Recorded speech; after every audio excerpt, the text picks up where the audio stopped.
Bueno, pues les damos la bienvenida a esta presentación del libro a nombre de Dicciones. Eh, pues me da mucho gusto que podamos tener este espacio para platicar y presentar este libro que se titula Exploraciones posthumanas, del algoritmo al robot plantoide. Quizás algunos se preguntarán qué es el poshumanismo y bueno, vamos a estar hablando un poco de eso. Creo que en el libro se hace la referencia en la introducción a Foucault, que en Las palabras y las cosas, recuerdo que dice, bueno, pues que la idea del hombre quizás no perdure mucho y eso va en relación, creo, también con aquello que decía Nietzsche en algún momento, ¿no? De pensar al hombre como un puente. La cuestión es que entonces este campo llamado posthumano en la época contemporánea tiene una serie de distintos caminos y brechas diferentes de las cuales vamos a estar hablando el día de hoy y que pues creo que tienen mucha resonancia también con el psicoanálisis, dado que uno de los planteamientos es la idea de centrar el sujeto humano. Y eso me parece que pues tiene alguna resonancia, ¿no? Para nosotros que nos dedicamos al psicoanálisis. Eh, entonces, un poco por ahí es la idea, ¿no? Empezar a dialogar en ese sentido. Y bueno, ya van a ver, los autores están acá hoy con nosotros, así que vamos a tener la oportunidad de platicar con ellos también y pues entrar un poco a este campo del poshumanismo que es tan vasto, que incluye pues desde los realismos especulativos hasta otros caminos también que tienen que ver con distintas formas de pensar las relaciones con otros seres inclusive, ¿no? No solamente humanos, sino también no humanos. En fin, de todo eso vamos a estar hablando el día de hoy y yo no voy a hablar mucho más para darles la palabra a los autores. Entonces, vamos a comenzar con Nick. Ahora les digo quién es Nick. Denme un segundo.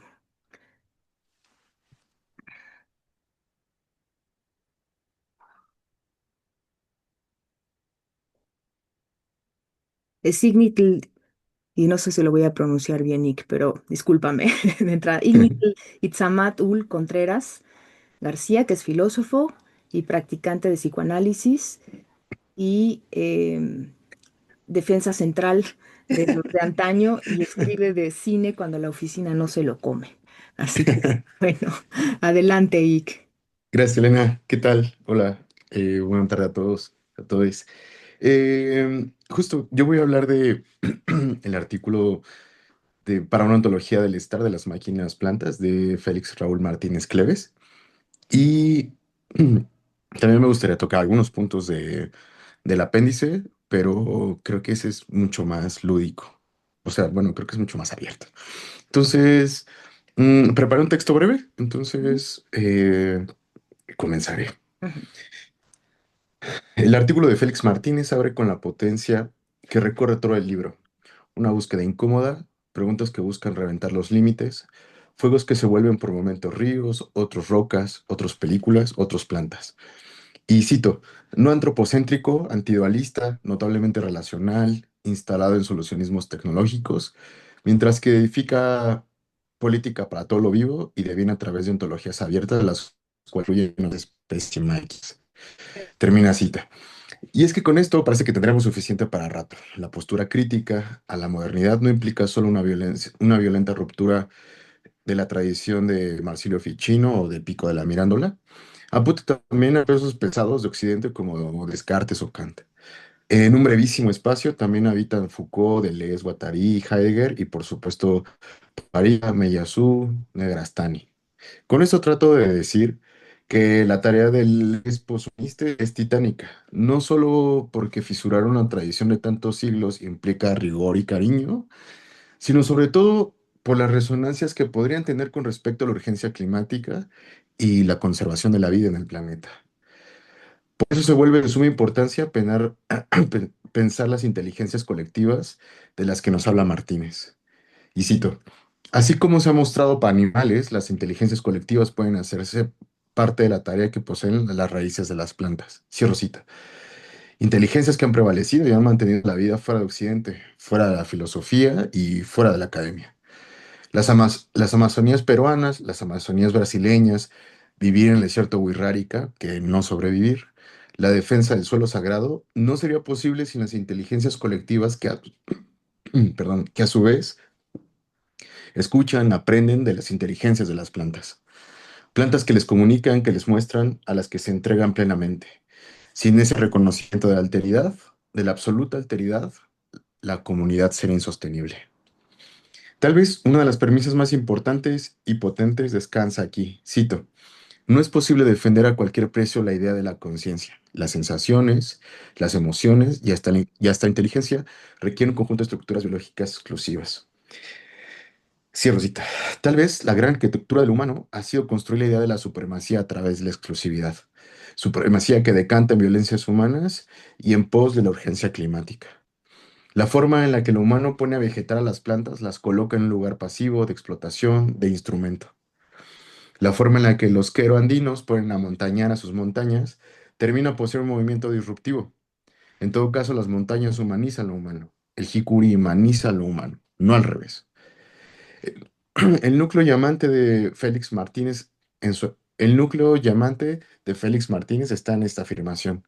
Y cito, en cambio, estamos ante una ontología no esencialista, localizada y colectiva. Cierro cita. Ontologías de las cuales podemos seguir dialogando y cuestionando, que ponen el acento en no esencializar. Me pregunto cómo serían estas formas de ontología y me entusiasma pensarlas desde lo ya existente y que eso existente dé paso a la invención. La localización es fundamental no solo para no generar universales vacíos y tremendamente peligrosos, sino para reconocer que la selva no se conserva de la misma forma que se conserva el desierto y que el suelo de los magueyes puede ser compartido con otras semillas, pero que la tierra de Oaxaca no es la misma que la de Guerrero ni la de Jalisco. Incluso los valles centrales oaxaqueños no son lo mismo que la sierra ni la costa. Colectivos porque es imposible pensar los cuidados y y la manutención de las vidas de manera individual. Es imposible. Corremos el peligro constantemente de romantizar el diálogo con la tierra, con las plantas, con las montañas, con los ríos. Corremos el peligro de idealizarlos encumbrándolos en ornamentos artísticos o como instrumentos solo para su explotación.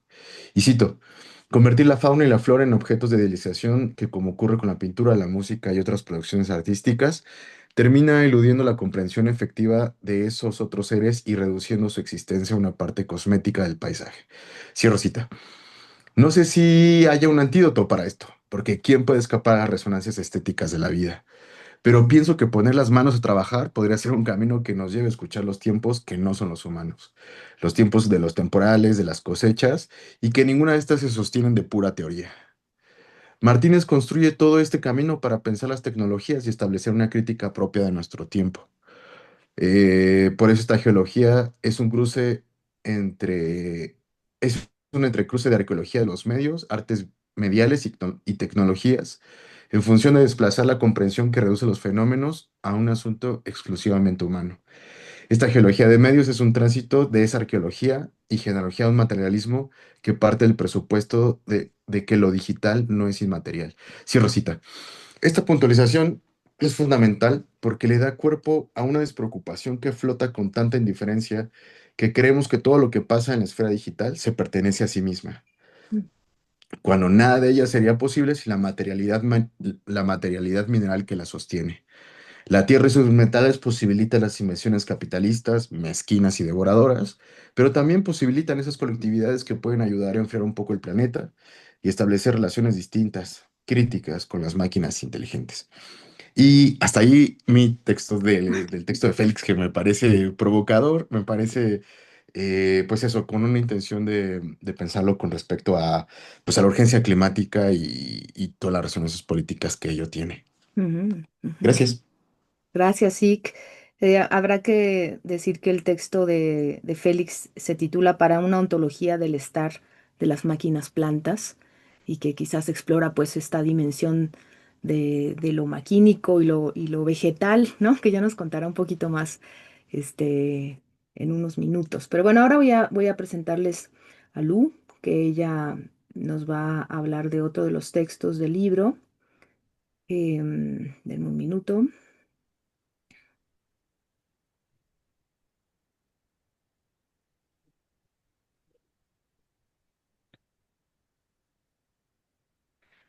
Lucía Miranda es editora y practicante de psicoanálisis radicada en la Ciudad de México. Trabajó de manera independiente en el desarrollo de campañas de comunicación para la distribución y exhibición de cine y es maestra en teoría psicoanalítica por el Colegio de Psicoanálisis Lacaniano. Lu, adelante. Muchas gracias. Me da mucho gusto verles acá, reunidos para comentar este libro. En esta ocasión quiero ser nada más como medio portavoz porque nuestro compañero Ricardo, quien hace parte del grupo de poshumanismo, está viajando hacia Colombia y bueno, no pudo acompañarnos. Él desde hace meses ha tenido inquietud de dialogar con Sebastián, que es el texto que voy a comentar. Y bueno, él y yo nos hemos reunido y después he escrito un poquito y espero no perderme. Bueno, sí, espero no perderme, pero bueno, voy a leer muy breve. Dicen por ahí que explorar es problematizar. Sin que ningún algoritmo lo haya sugerido, Exploraciones Poshumanas, TCO 2024, resultó uno de los libros por los que desarrollé más cariño a lo largo de este año. Nuestra publicación invitada abre un diálogo que mucho tiene de haraguayano al sugerir que tanto lectores como autores, y todas aquí convocadas y reunidas, somos cyborgs. Por un lado, somos cyborgs en el sentido que de cara a los desafíos del cambio climático, nos sentimos por pensarnos de otras maneras, en una vía múltiple donde resuenan fuertemente Deleuze y Guattari al distinguir una operación de diferencia entre máquina abstracta y agenciamientos maquínicos.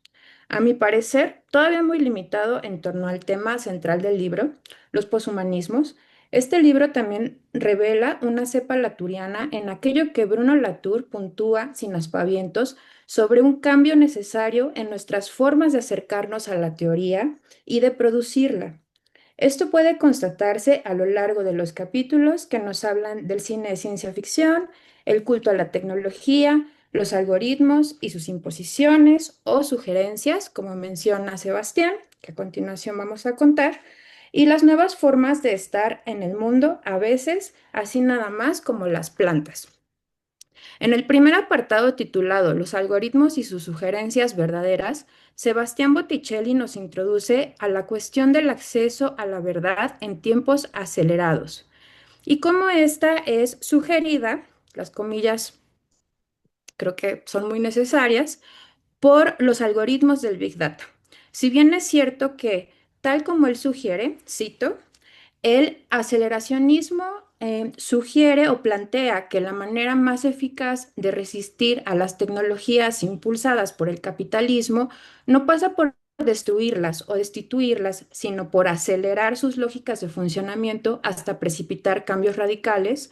Contra los algoritmos del capital, el aceleracionismo propone inventar nuevas máquinas del común, máquinas que intervengan en este eje maestro de producción mundial para organizar nuevas formas de política. Sebastián los plantea con estas palabras: no resistir a la modernidad, sino intervenir en ella. Por otro lado, al respecto de la verdad, nos preguntamos a través de la escritura de Sebastián, ¿quién enuncia la verdad en estos tiempos poshumanos, cuando la verdad se presenta como un recurso en apariencia virtualmente inagotable?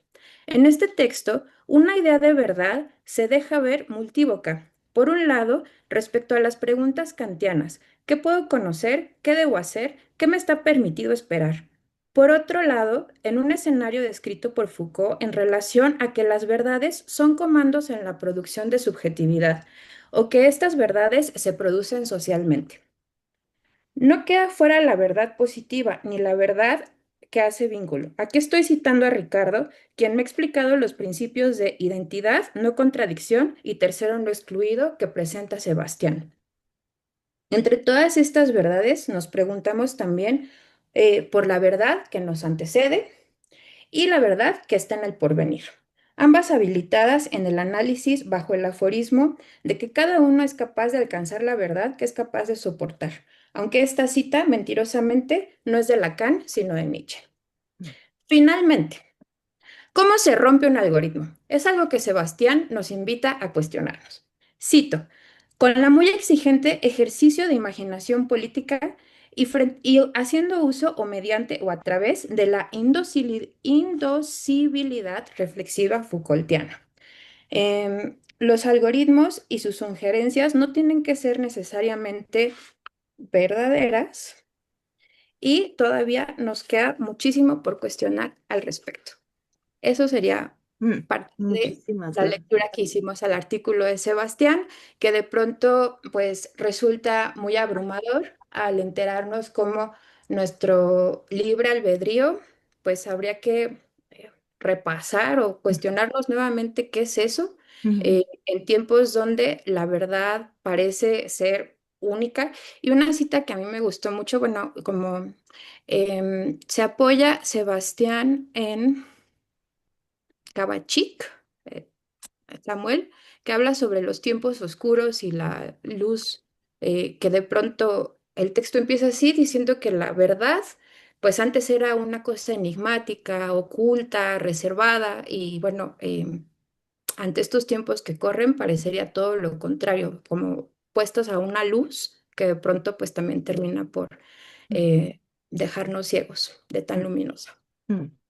Bueno, Gracias, Lu. gracias. Gracias, Lu. Quizás solo comentar antes de darle la palabra a Roberto Marín, de que este grupo de trabajo que tenemos, donde hemos estado leyendo algunos textos del campo poshumanista, pues también es un esfuerzo por pensar la práctica del psicoanálisis en la época contemporánea, con todos estos problemas como los que comentaba Lu, que están en el libro y que tienen que ver, por ejemplo, con el uso de los algoritmos, ¿no? Yo creo que ese es un asunto que podremos discutir seguramente también con los autores. Roberto. Gracias, Elena, y bueno, me sumo ahora a la moderación de esta actividad. Ujú, Aprovecho, además, entonces, para saludar a todas las personas que se han ido sumando un poquito después. Y pues bueno, sin más, presentarles a Victoria Giles Mercado, quien estudió psicología y una maestría en teoría psicoanalítica. Se dedica al psicoanálisis y a la docencia con niños, niñas. ujú. Adelante, Victoria. Hola, muchas gracias, Roberto. Muchas gracias a todos por acompañarnos. La verdad es que me emociona mucho esta presentación, como que eh, la hemos cocinado mucho en el grupo de estudio que compartimos, que menciona Elena, y pues es muy lindo verla ahora como acá hacerse. Entonces, yo voy a presentar sobre el texto de Alfredo. em, que es, bueno, ya medio habíamos platicado, pero es como uno de los textos como más amplios del libro. Para nada porque los demás sean menores ni nada, pero es un texto, eso, como muy largo y me parece que es muy interesante y muy maravilloso además porque tiene referencias y alcances como muy potentes. Pienso que tal vez sería como muy difícil dedicarnos a cada una de las referencias, los autores que abarcan, pero pues un esfuerzo que me asistió mucho cuando estaba leyendo y cuando estaba preparando esto, eh, pensaba un poco como en rastrear un poco las relaciones entre lo que dice, eh, por muy, sí, por muy variado, no sé, por muy múltiple que sea, porque eso es algo que está mucho en su texto. Y justo él, retomando a Levi Bryant, lo dice, ¿no? Como él habla de la ontocartografía, pero me parece que es muy interesante y sería muy bueno pensarlo así, como mapear los caminos, los caminos espaciotemporales que surgen de las interacciones entre las cosas. Mm, Yo creo que esa apuesta es muy interesante. Y bueno, el texto inicia con un montón de referencias de ciencia ficción que yo recuerdo que cuando lo empecé a leer decía como, pues qué raras referencias, porque claro, son estas referencias que todos hemos visto, este, que nos encantan por un lado, pero lo que es muy interesante de Alfredo y que a mí me encantó y al mismo tiempo es como un agradecimiento a él, es que pone como una urgencia por poner en cuestión justo la ciencia ficción como aquella que hace como de figuras como los robots, aliens, como lo extraño, lo raro, lo inmundo, como algo malo, ¿no? Algo que además hay que derrotar, algo con lo que hay que pelear y peor aún, ¿no? Como conquistar.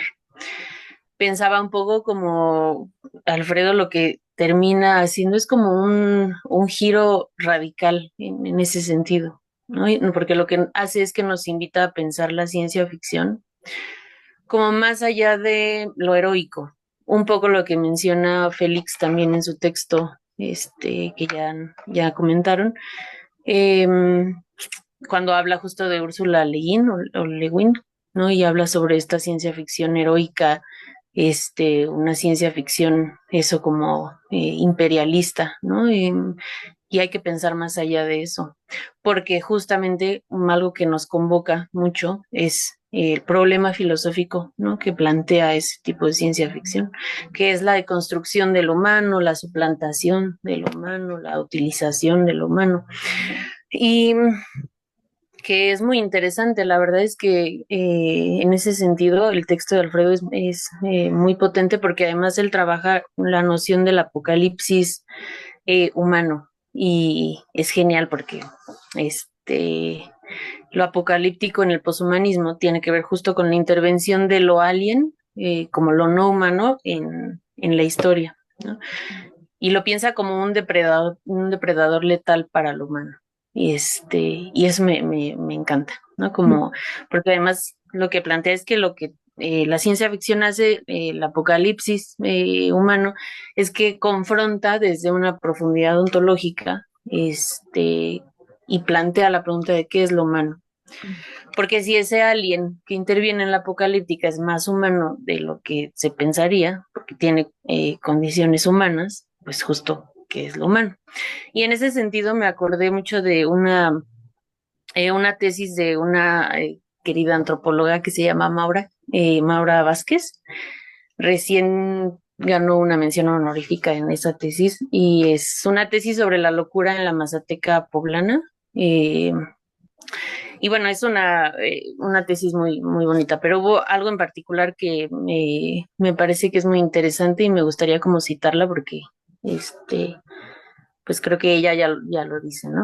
Ella está hablando justo de la relación que tienen, pues que tendrían la gente, los mazatecos con entidades como los cerros, los ríos,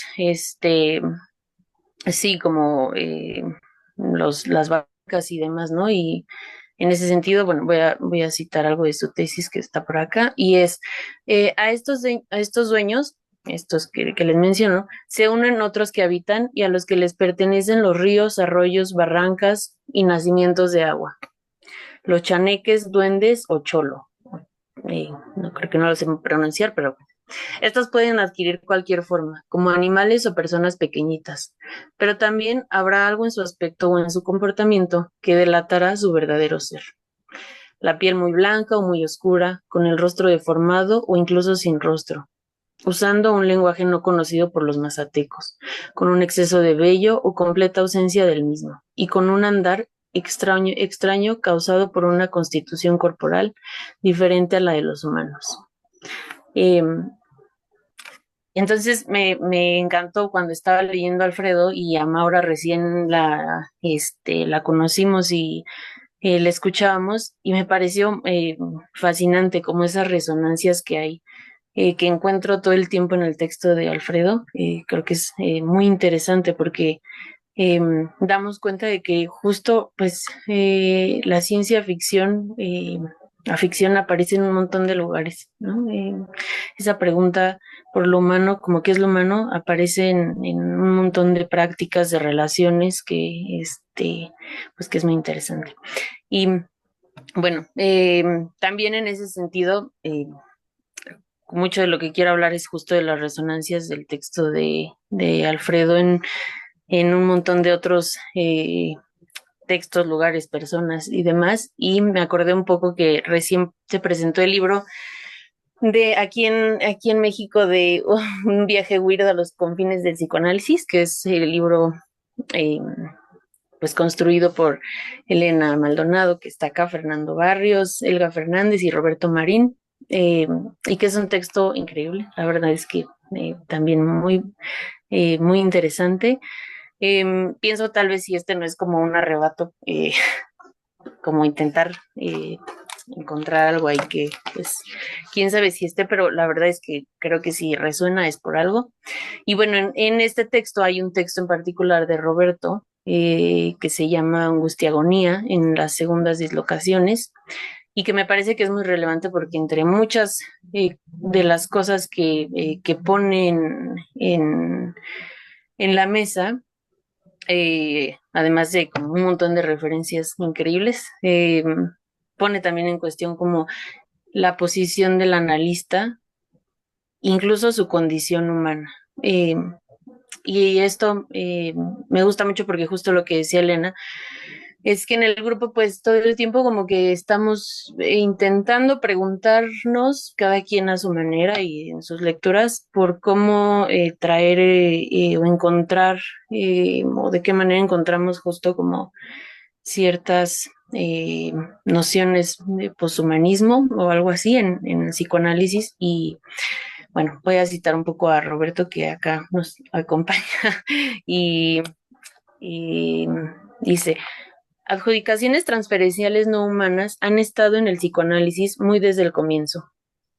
Freud como analista lobo, del cual el hombre de los lobos temía que saltara encima para devorarlo, episodio del reloj de pared, con Hans, quien vía sofisticada fobia crea un caballo paternalizado, al tiempo que entabla una transferencia múltiple que colapsa en el señor profesor Freud. Una mezcla de padre y de su padre, y de intermediario con un padre celestial llamado por Hans el buen Dios. La transferencia nos enseña que sus semblantes son variados, no todos humanos ni enteramente humanos. De hecho, ni siquiera tendría que ser un alguien. El analista puede ser tomado también como un algo, una muleta, unas voces, un basurero, un lago, un zoom. Si el analista no tendría que apegarse a las coordenadas homínidas, entonces la anatomía de la tercera persona, siguiendo a Guy Legouffé, tampoco tendría que ser humana. Si acaso humanoide, pues tampoco la inhumanización es puerto seguro. Esto nos introduce en un problema, quizá un gran problema, pues si bien hay un cuerpo humano dando soporte a la función e imagen, ambas no pueden ser tomadas como una misma cosa, de analista, estas últimas no tendrían por qué ser humanas. No sería de extrañar que luego de la caída transferencial del analista, aquel cuerpo persona quien dio soporte pase a ser apenas otro humano más. Subrayo, apenas. Por otra parte, la amplia gama de semblantes transferenciales adjudicables a la figura del analista, incluyendo muchos no humanos, dicen mucho de la versatilidad de lo inconsciente. Aquí, el cualquiera llega a ser radical. Alguien puede ser cualquiera, incluso cualquier algo. Y la verdad es que justo como que me hicieron hubo muchos ecos justo del texto de Alfredo acá y aparecen un montón de preguntas que tal vez en psicoanálisis pues son como una tarea, ¿no? Como un campo por explorar, como un mapa, algo así, ¿no? Pienso así, como en un apocalipsis psicoanalítico, los analistas, un analista más que humano, eh, lo alien en el dispositivo analítico. Y creo que eso es muy interesante. Y bueno, ya como último, la verdad es que otra de las locuras que nos presenta Alfredo y que también me parece maravillosa es la ontología orientada a los objetos. Y de ahí retoma a Levi Bryant, que además es ex psicoanalista y tiene un texto sobre ontocartografía y la democracia de los objetos, que también me parecen muy buenos. Buena idea leerlos. Y justo con esta antología en la que todos los objetos humanos o no humanos, incluso me pregunto si ahí entra como lo vivo y lo no vivo, son considerados reales y tienen agencias, ¿no? Como una agencia que además lo interesante es que es independiente a nuestra conciencia. Tienen relaciones más allá de lo humano, objetos, ¿no? Como existen sin que nosotros como humanos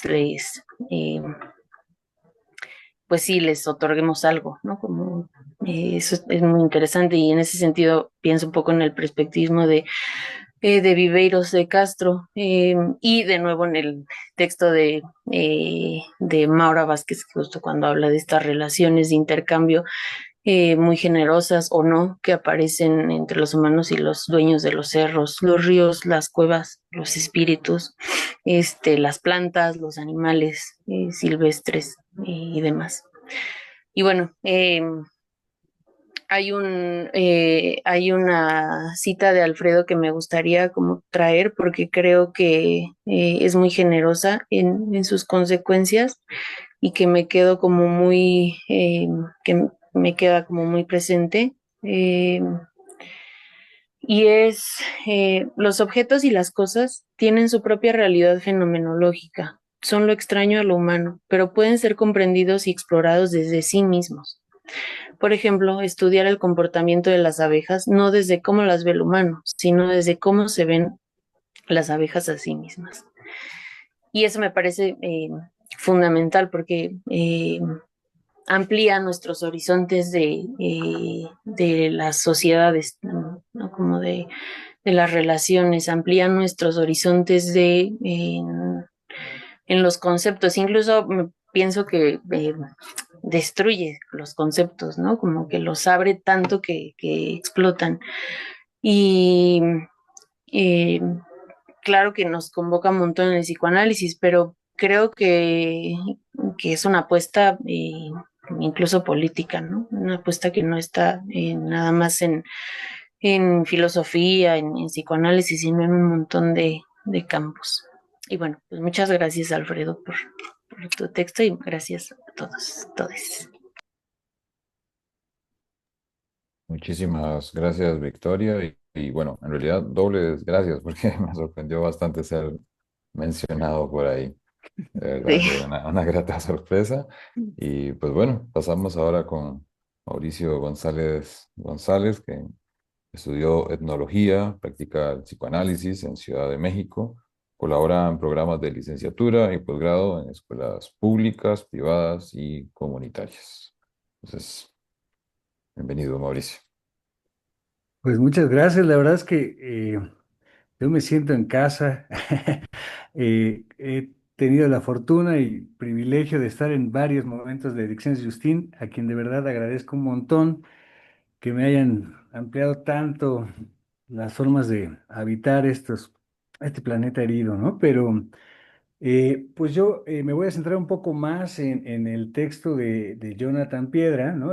Que se titula Inteligencia Artificial y Robo Evangelismo para un mundo tecnológico, pero bueno, en realidad, pues me siento de día de fiesta, hoy es un día muy especial y además estamos festejando el libro pues que se hace en un colectivo que además se ve que tienen un compromiso de trabajo impresionante, ¿no? No solo por las diferentes fuentes que nos allegan y que son poco convencionales aún, sino que además se ve esto que decía Ignit de el diálogo tan divertido, lúdico, crítico, ¿no? Eso creo que están todos los artículos sobre, pues también las diferentes aproximaciones que están conformando estas exploraciones y que como tal me parece también muy bonito el que se presente así como exploraciones, ¿no? Incluso ese lugar de enunciación, pues que va tanteando, va jugando y va dando alcances como ya dejaba ver Lu y Victoria.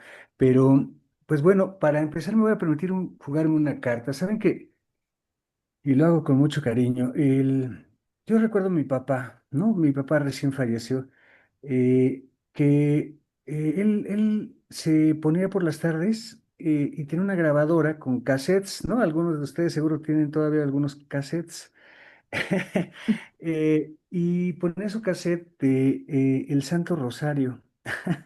Y él todas las tardes, al final de su vida, se la pasó rezando el rosario. Y para mí era muy complicado, ¿no? Porque luego también me tocaba aventármelo con él. ¿No? Un rosario que por suerte no era penitenciario, era más breve, ¿no? Era una versión estándar, tecnológicamente adaptada para su grabadora y que, bueno, curiosamente me adiestró a tener la atención que después puse en rituales seris, en rituales otomís, nahuas, ¿no? Y nunca he chillado por quedarme toda una noche bailando en un altar indígena en México, porque sinceramente mi papá me la aplicaba casi diario también con el rosario. Y hoy, en ese momento era difícil, ¿no? Hoy lo recuerdo con mucho amor y me es entrañable, ¿no? Me habría gustado seguir rezando con él el rosario. Eh, pero bueno, pues el asunto está en que Jonathan digo, perdón, sí, Jonathan me llevó a eso, ¿no? O sea, porque él estaba presentando un problema que resulta por demás interesantísimo, no solamente para la filosofía de la religión o los debates teológicos, sino también para una sociología, una antropología de lo religioso, de la espiritualidad, de estos mundos metahumanos que habitan entre nosotros y que, como decía Lu y el querido Richie con respecto a la tour, siempre traicionaron a la modernidad, ¿no? Nosotros en México tenemos un montón de muertos y todos los años los recibimos con pan, con cigarritos, con tequilas, mezcales, que Ignid es un especialista, por eso vieron lo del maguey, y que pues hacen que nuestros muertos sean halagados y además que no nos enfermen, ¿no? Porque también se llevan pesado, ¿no? También tienen sus vendetas. Pero bueno, el chiste es que con Jonathan de verdad que me sentí muy, pues acogido en esa experiencia tecnológica en donde el colectivo de los Rosarios se cambiaba por una versión muy fina y musicalizada, por cierto, del Rosario. Y que, pues eso, nos va llevando a explorar qué es la experiencia religiosa hoy en día con relación a estas inteligencias artificiales, con relación a estos texts with Jesus que podemos encontrar en la red, con debates teológicos de influencers que incluso son guapísimos y que además te meten en, en unas coyunturas y unas complejidades que, por ejemplo, para mí en un texto previo que hicimos en otro colectivo, en donde está Roberto y Elena también, que tenía que ver justo con el catolicismo, me era fascinante escuchar cómo la derecha dentro del catolicismo se le iba encima a la teología de la liberación latinoamericana, ¿no? Entonces era fascinante, ¿no? Con tono latino, te iban diciendo que la teología no era ni teología, ni era de liberación, y es más, ni latinoamericana. Y entonces el texto de Jonathan va por ahí, pero lo va llevando a un grado mayor, ¿no? A un punto en el que justo, ¿no? Ya puedes hablar con Jesucristo, ¿no? Y preguntarle, oye, ¿cómo iba aquello de Mateo? ¿No? O, ahora que está tan en boga, tristemente, por la emergencia climática, como ya dejaban ver los otros textos, pues sí, ¿cómo es el fin del mundo? Jesús, ¿no? Ujú. Eh, y eso, donde la innovación tiene que ser de alguna manera cercana a cierta ortodoxia, dónde están los caminos, ¿no? Tiene mucho que ver con, me parece que es un acierto que después del texto de Sebastián venga este escrito porque justo nos ha puesto la verdad en cuestión, los regímenes en cuestión, me parece que apuesta a una indocilidad reflexiva, ¿no? Pero bueno, las de nuestros pueblos son colectivas, cosa que también me parece que hay un punto a platicar con Sebastián, ¿no? Sobre este tipo de renuncias al ludismo y al aceleracionismo tal vez, ¿no? O cierta aprehensión crítica. Pero creo que también la indocilidad reflexiva, si no es colectiva, se puede volver muy eurocéntrica, ¿no? Y en el caso de lo religioso es curioso, ¿no? Porque es como si justo partiendo de problemas que ya nos han aislado, ¿no? Estos lugares en donde ya estamos de alguna manera incapacitados para reunirnos y colectivizar, como fue incluso la experiencia en el COVID, fueron salidas para religarnos y vincularnos a experiencias religiosas. Ahora, el texto termina con algo bien fuerte, ¿no? Y que se parece un montón, ¿saben? Y ahí sí, pues perdón, se me notan las canas, con textos clásicos como el de Freud. Freud, en El malestar de la cultura, ahí se apela a su memoria. ¿Se acuerdan que desde el principio Romain Roland le dice, oye, pues está bien bueno tu libro del porvenir de una ilusión, pero pues le faltó lo más importante, ¿no? La experiencia religiosa. Digo, la estatura de Freud hace que responda con un librito que se llama El malestar en la cultura. Pero es muy curioso porque, ¿saben? La pregunta que hace Jonathan es parecidísima. Mm, Es, ¿qué experiencia religiosa hay en el celibato que puede tener, por ejemplo, un robot teomórfico, ¿no? O, pues ya dejó de beber mi alter ego digital, mm, ¿no? ¿Qué autenticidad, ¿no? ¿Qué intencionalidad, qué tipo de sacrificio aparece a partir de estas figuras? Es muy interesante, ¿eh? Porque en un primer momento, un poco lo que les decía sobre el Santo Rosario, pareciera que son subrogados tecnológicos, pues como ampliando nuestras capacidades. Pero ya cuando se pone a debate el problema teológico, se pone fascinante. Y en ese sentido, algo que a mí me parece todavía mucho por explorar y que ojalá podamos conversar ahora, tiene que ver con lo sagrado y lo profano.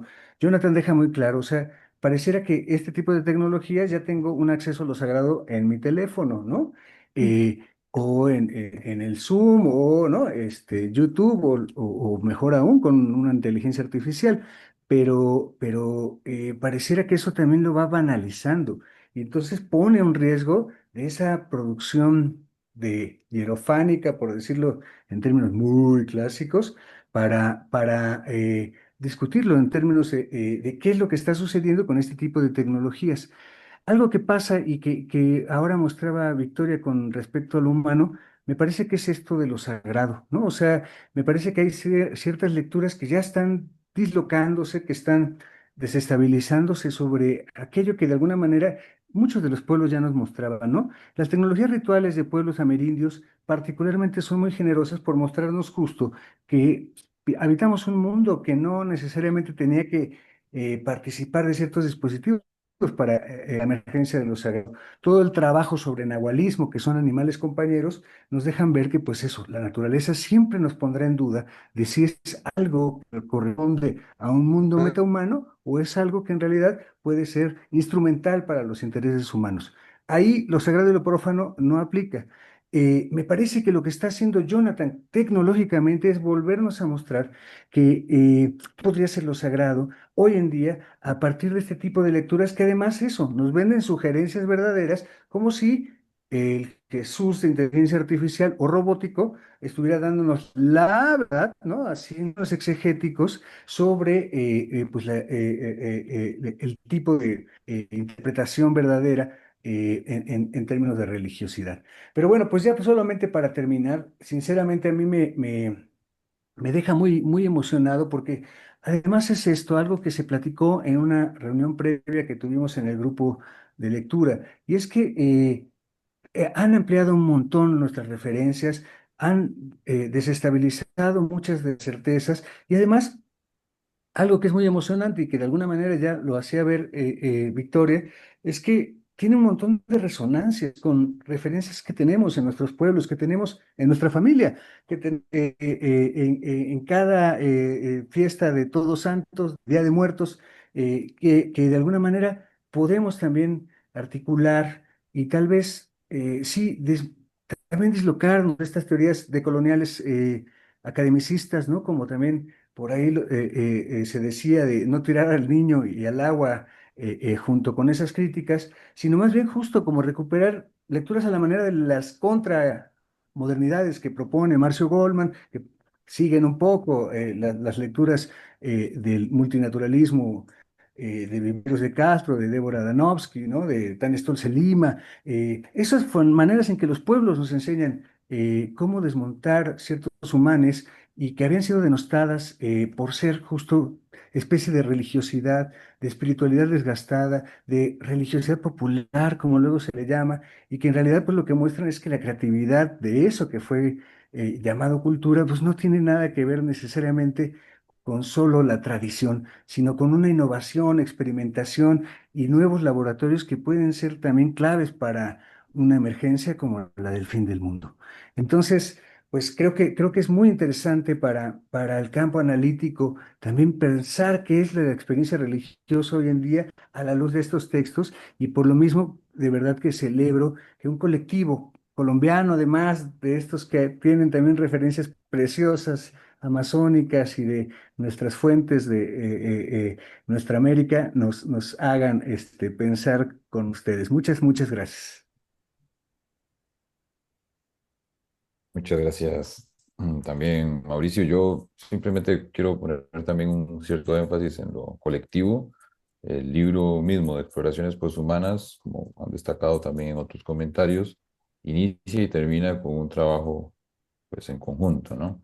Y creo que no es algo solo que está ahí tal cual, sino que también pues, es colectividad. Estas lecturas, estos diálogos que nos traen hoy cada una de las personas que han presentado el libro, pues también se hacen en un diálogo, en una interlocución interesantísima además. Y pues bueno, simplemente quisiera destacar eso. Antes de darle la palabra, pues supongo también primeramente capaz a las personas autoras que están aquí presentes, no Ujú. sé, Elena. Sí, algo que quería decir, Roberto, es que el libro se puede descargar gratuitamente, entonces para que sepan, ahora voy a buscar por ahí el link, si lo tienen alguno de los autores, estaría muy bien que lo pusieran en el chat. O si quieren también, si están de acuerdo los autores, podría compartir el PDF, ya que es de libre descarga. Bueno, para que sepan que se puede descargar gratuitamente y lo pueden leer. Eso quería comentar primero, ¿no? Y antes de pasarles la palabra ahora sí a los autores, porque todos queremos escucharlos a ellos y que nos cuenten un poco cómo fue la producción de este libro y qué, también qué resonancias han recibido o qué retroalimentación han recibido después de la publicación de este libro.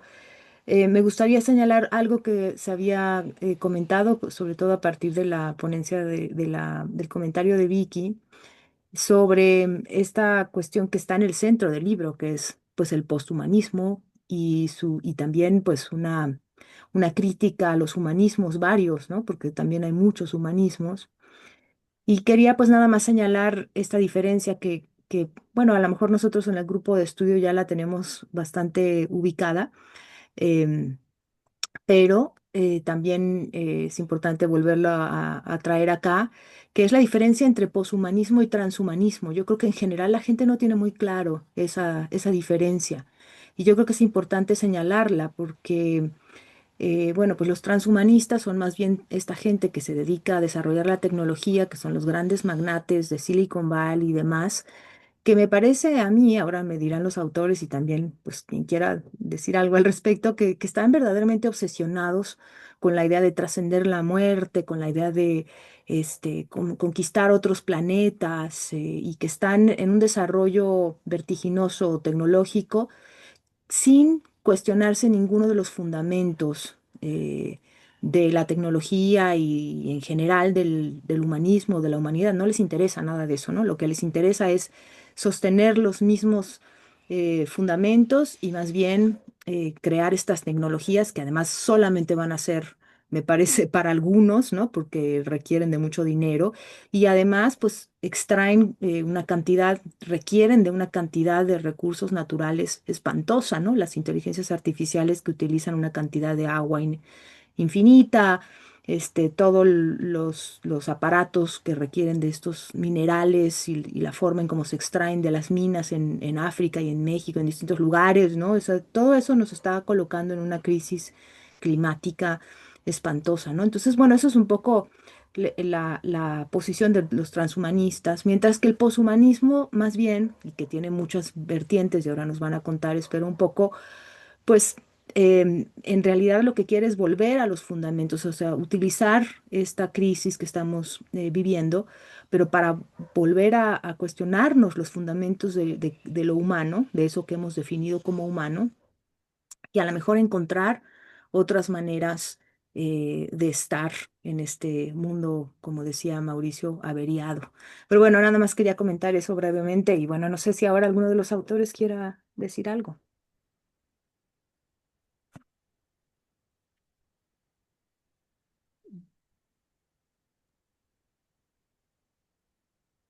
Alfredo, por Aprovecho de favor, dar te la responde. palabra. Sí. No, no, Alfredo, era abrir el Y, micrófono para decir que y, iba a hablar y- Alfredo. Me ganó Sebastián, yo voy a dar la palabra. No sé, no, pues, o sea, a ver, yo agradezco muchísimo porque lo que he escuchado es de verdad maravilloso. Qué bonito diálogo con México. Eh, bueno, con Vietnam parece, ¿no? Que también se unió a la, al diálogo internacional. Eh, no, ¿qué puedo decir? Que aquí tengo un animalito amigo mío, que se pone bravo cuando hablo con otros. Sí, ya lo vamos, vengo para acá. Bueno, no, sí, salió correcto. Eh, Alfredo, a ver, antes de que sigas, bueno, perdóname que te interrumpa, sí, pero ¿puedo compartir el PDF en el chat? sí, Ya, claro, por venga. supuesto que sí. Sí, eh, es para eso, ¿no? Está colgado también en academia.com el texto. Y optamos también, bueno, empecemos por ahí, ¿no? Optamos por un texto digital, le apostamos a lo digital, un texto que fuera libre de acceso, que nos cobrara por el texto, eh, más como con un principio de diálogo, de poder llegar con todas estas ideas al público que quiera acceder sin necesidad de pagar, ¿no? De entrar en ese juego de la academia que a veces se vuelve un poco macabro. Eh, Eso empezó como un experimento porque el tema del posthumanismo es muy nuevo. Yo por lo menos en la universidad conocí a muchos opositores cuando empecé a trabajar el tema. Al principio me parecía extraño, ¿no? Pero después fui entendiendo que en la academia el ataque al humanismo o la crítica al humanismo, o siquiera, o apenas comentar algo sobre será que el humanismo puede transformarse, ya es un horror, saltan con garras de leopardo y no entendía muy bien por qué, ¿no? Entonces veo que en la academia cuesta mucho abrir la mente y cuesta mucho pararse desde otros puntos de vista para ver la misma realidad.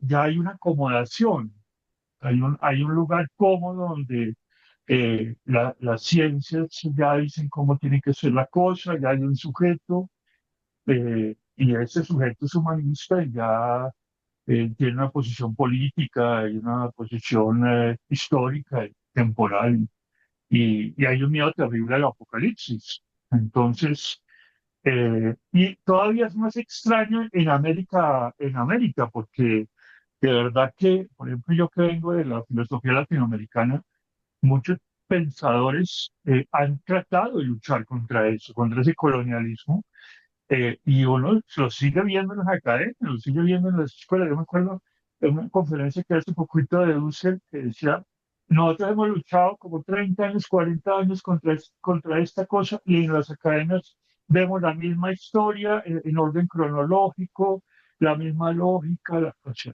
y no hemos despertado a nuevos horizontes. Entonces, nos juntamos y comenzamos a trabajar como, no, como en nuestros países no había la recepción, comenzamos a buscar afuera quienes sabían del tema, pero nos interesaba una cosa y era la parte de Latinoamérica, porque el poshumanismo viene del norte del global. ¿Sí?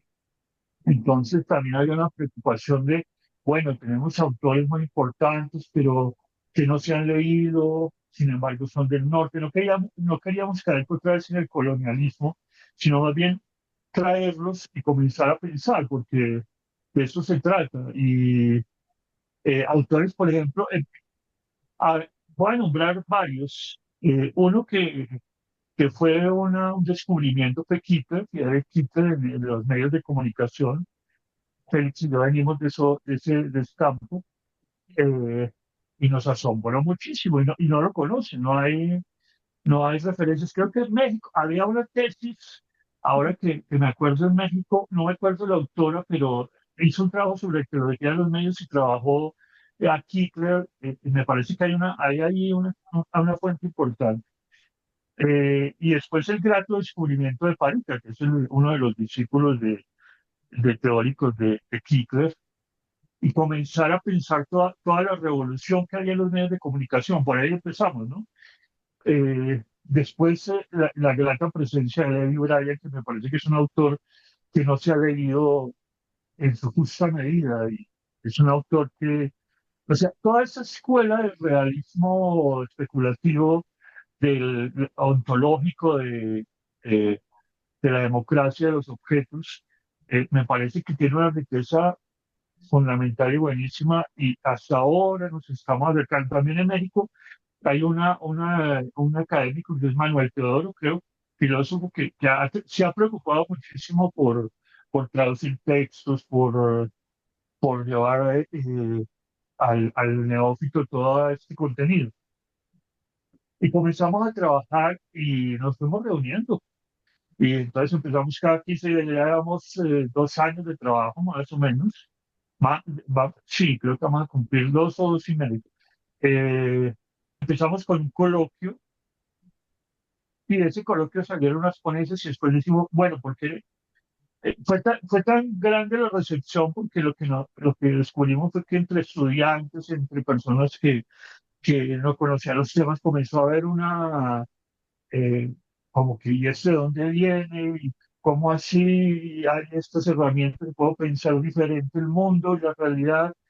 Y, y entonces resolvimos esas ponencias, pasarlas a capítulos, y hicimos el libro, ahora ya vamos en el segundo libro, empezamos a hacer un coloquio, eh, bueno, y estamos en esta cosa, más o menos es la historia del libro, pero yo lo que creo es que lo maravilloso de este trabajo ha sido el mutuo aprendizaje, o sea, lo que hemos aprendido entre nosotros a partir del diálogo, porque es un colectivo desinteresado, realmente no, y es un colectivo que se mueve más por la pasión que por figurar.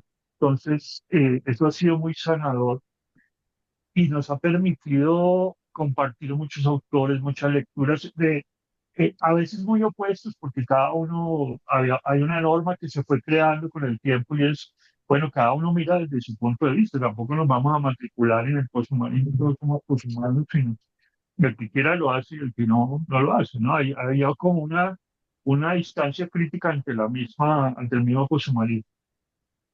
Comenzamos a mezclar interdisciplinas, ¿no? Diferentes campos, medios de comunicación, filosofía, eh, bueno, con Elena ahora el psicoanálisis, con Luis también, el arte, eh, bueno, o sea, la cultura pop, todo esto se volvió una amalgama de cosas, y el resultado de la producción de estos capítulos, ¿no? Entonces, lo que yo creo que nos alegra mucho es que cada vez vamos avanzando más y cada vez vamos descubriendo más cosas. Yo creo que si este colectivo sigue creciendo, o en la medida en que yo veo que hay un diálogo profundo y que eh, se puede convertir en uno de los soportes más importantes al pensamiento latinoamericano. Eh, por lo menos tuvimos el placer ahí, sí, con, con Eleni Pérez, de conocer a una de las duras del poshumanismo, que es Francesca Ferrando. Bueno, y ahí estaba Rodrigo también, hay varios, pero era como la fuente fundamental de la parte de América Latina, y pudimos entrar en diálogo con ellos también, ¿no? Entonces, me parece que ya estamos en un punto de entrar en diálogo con Parica, que son personas también muy agradables, muy amables, ¿no? En su recepción de cosas, y también muy preocupadas por toda la parte de América Latina. Entonces, eh, le estamos dando un giro. Yo creo que nos ubicamos en un poshumanismo crítico, yo pienso, ¿no? Como más desde ver la realidad desde otra perspectiva para poder pensarla de nuevo. y en ese sentido valorar lo que tal vez hace mucho tiempo se dijo en América Latina, o se está diciendo y nadie lo escucha. Más es más así, ¿no? Eh, y yo creo que para ahí porque lejos, le doy la palabra a Sebastián para, pero más o menos ese es el Ujú, contexto ujú, Bueno, de todo este movimiento. retomo la palabra entonces que me cede Alfredo, y marco una serie de cuestiones. Primero, agradecer, por supuesto, la invitación a este momento, a esta reunión. Eh, Entiendo que hablo también por los compañeros con los que produjimos este libro, que nos ponen muy, muy felices que el libro sea leído, ¿no? Que es como un afán prácticamente renacentista en este siglo XXI, escribir para ser leído y de allí ver qué es lo que se interpreta, qué discusiones se disparan. eh, Leernos entre latinoamericanos me parece que es algo que sería muy importante resaltar en este contexto. Alfredo marcaba tan acostumbrados que estamos a ir a buscar, por decirlo de algún modo, verdades en los discursos gestados en horizontes del norte global, y como contracara de eso mismo, una suerte, ¿no?, de desvaloración de lo que pueda decir el hermano latinoamericano que comparte horizontes culturales, una historia diferente, una problemática diferente, que el europeo no conoce, que el norteamericano menos aún todavía. Bueno, a veces queda eso como desdibujado, ¿no? Siempre parecía ser que cuando entramos a la librería a buscar alguna novedad editorial, nos dejamos llevar por los apellidos más afrancesados o alemanizados, eventualmente italianizados, y lo latinoamericano que hay de lado. Bueno, acá creo que el ejercicio de entrecruzamiento y de retroalimentación del proceso de lectura, escritura, discusión, que dará lugar a nuevas escrituras, que darán lugar a nuevas lecturas y discusiones. Bueno, eso creo que es súper celebrable. El grupo con el que armamos este libro y venimos trabajando, como decía Alfredo, hace un par de años, lo tiene Alfredo por alma mater. Alfredo, un buen día, sencillamente se sentó a enviar correos electrónicos a gente que no conocía, yo entre ellos. Y aquí estamos, ¿no? Un par de años después. Eso también creo que es un gesto eh, a rescatar, porque ahí está la verdadera apuesta por el acontecimiento. Hago una nota al pie. Creo que nos hemos acostumbrado en cierta parte de las academias latinoamericanas a hablar esto de apuesta como una forma de cerrar, ¿no? Bueno, ¿y ahora qué hacemos? Ante todo este despelote al que nos enfrentamos, ¿qué hacer? No, apostemos por, y claro, una apuesta es agarrar una ficha y tirarla en el paño de una ruleta, y no supone un gran compromiso. Entonces estoy tratando de usar lo menos posible el término apuesta. Pero aquella apuesta de Alfredo fue muy consciente y muy jugada, porque podía obtener como respuesta o bien silencios, que en algún caso por ahí lo habrá hecho, o bien un ¿cómo se atreve usted? O ¿cómo le parece que yo podría reunirme? Bueno, los que respondimos afirmativamente conformamos una primera versión de un grupo de trabajo que fue también transformándose en cierta dinámica. Alfredo destacaba, hemos aprendido muchísimo trabajando juntos. Son voces que generan ecos que terminan teniendo una resonancia distinta de la que uno encuentra con sus compañeros de cercanía más inmediatos. También esto, ¿no? De que en distintos puntos de Latinoamérica hay problemáticas que son compartidas y cómo se piensa un determinado problema en un país resuena de una forma fructífera y puede funcionar como un insumo para pensar políticamente ese mismo problema en otro país. Eso desde ya. Eh, en lo que tiene que ver con, ahora concentrándome en la cuestión del libro, yo soy de la idea de que, bueno, todo texto es una botella al mar. Está el texto, luego está el autor del texto, que es el efecto que el texto produce en quien lo lee, y después estoy yo, en este caso, no ujú, puntualmente. Yo no voy a hacerme cargo ni del texto ni del autor, menos aún. Eh, Quiero decir con esto, lo digo un poco en chiste. Ha pasado un año de la publicación del texto, escucho, ¿no?, las lecturas que ustedes han podido hacer de lo que nosotros publicamos hace un año, pero que veníamos escribiendo por ahí de tiempo atrás, y uno ya hay una distancia, por más que el tiempo no sea mucho, pero sabemos que en esta época el tiempo pasa cada vez más rápidamente. Hay una distancia con aquello que escribimos en ese momento, y que queda ahí en ese resonar. Ujú, Em, la problemática en la que yo me interesé por esta cuestión, ¿no? De la forma en la que pensamos la verdad en, en los horizontes de la era del algoritmo, eh,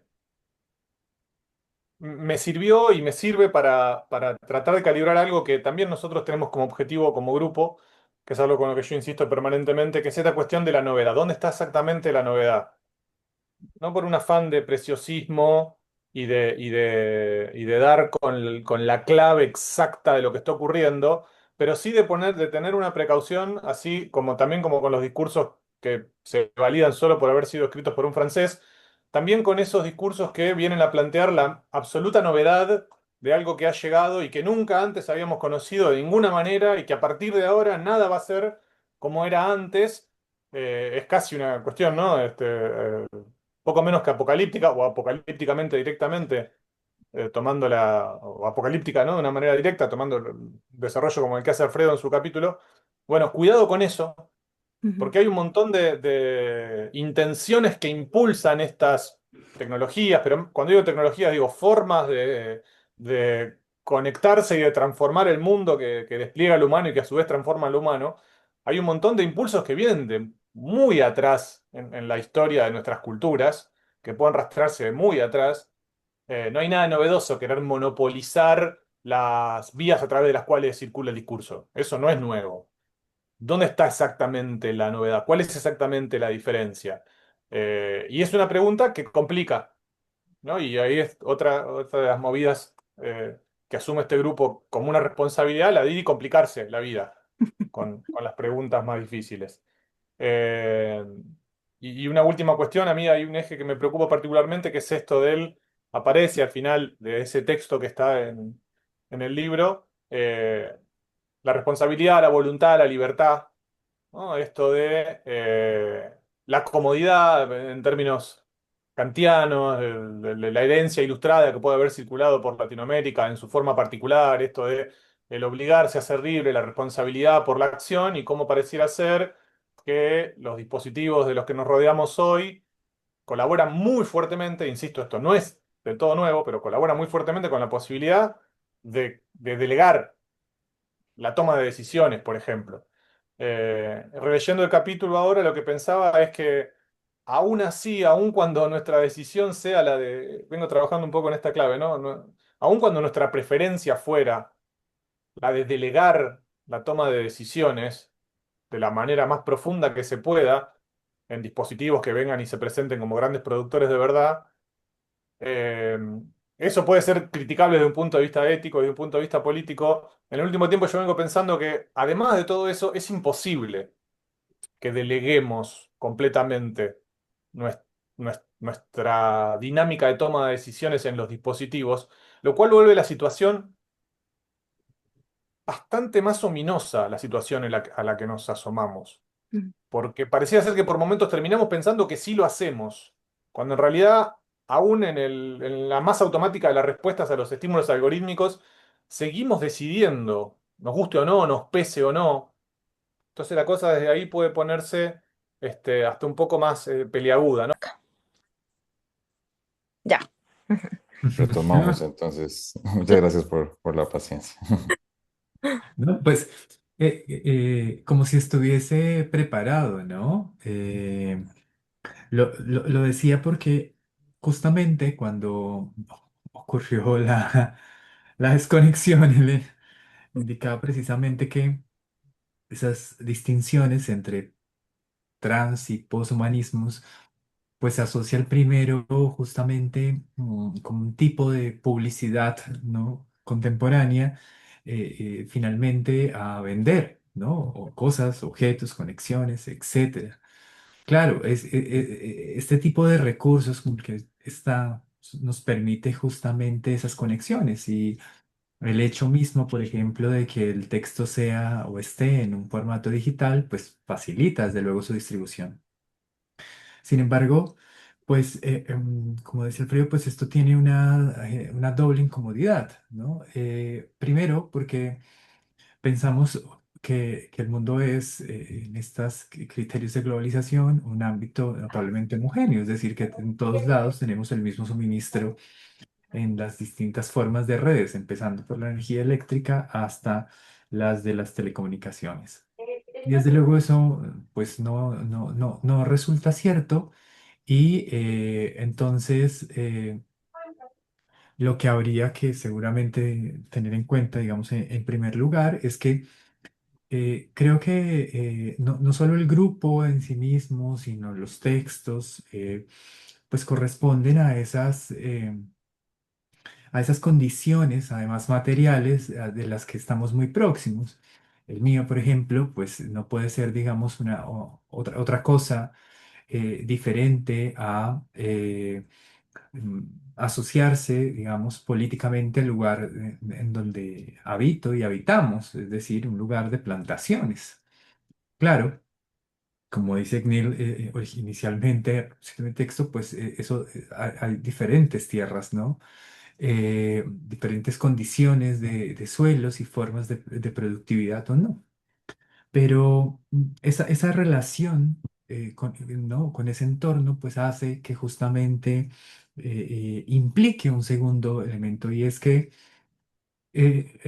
los humanismos, que ahora decía Alfredo, es pues, un poco uno de esos lugares en el que intentamos es llamarlo crítico, aunque eso podrían ser extraño o contradictorio.